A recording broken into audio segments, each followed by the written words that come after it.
रिया को एहसास हुआ कि हवेली में कोई और है। चीजें अपनी जगह से हट जाती थी। किताबें फर्श पर, एक पुरानी तस्वीर उल्टी। एक रात रिया को हॉलवे से एक धीमी लेबर्ड टिक टिक की आवाज सुनाई दी। यह पुराने धूल भरे ग्रैंडफादर क्लॉक की आवाज थी जो 10 साल से बांड था। दाढ़ते दाढ़ते जब उसने क्लॉक के पास जाकर देखा तो उसके अंदर एक छोटा सा जंग लगा हुआ चाबी का गुच्छा मिला। इस गुच्छे में सिर्फ एक चाबी थी जो अजीब तरह से गर्म थी। उस रात रिया को एक भयानक सपना आया। उसने खुद को हवेली के तहखाने में देखा जो उसने कभी नहीं देखा था। एक छायादार आकृति चाबी को एक बड़े लोहे के संदूक में डाल रही थी। जब रिया जागी तो चाबी गायब थी।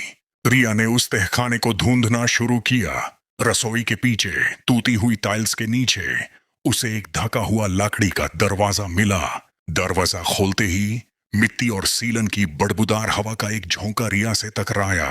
सीढ़ियां नीचे एक अंधेरी कोठारी में जाती थी। कोठारी में कोने में वही लोहे का संदूक रखा था जो उसने सपने में देखा था। जैसे ही रिया ने संदूक को छूने के लिए हाथ बढ़ाया, एक चीख की आवाज आई। यह उसके पीछे से नहीं बल्कि उसके अंदर से आई थी। संदूक अचानक खुला। उसके अंदर कोई चीज नहीं थी, सिर्फ रैट, और उस रट में एक टॉय गन रखी थी। यह वही खिलौना बंदूक थी जो रिया ने 10 साल पहले खो दी थी, जिस दिन उसके माता पिता गायब हुए थे।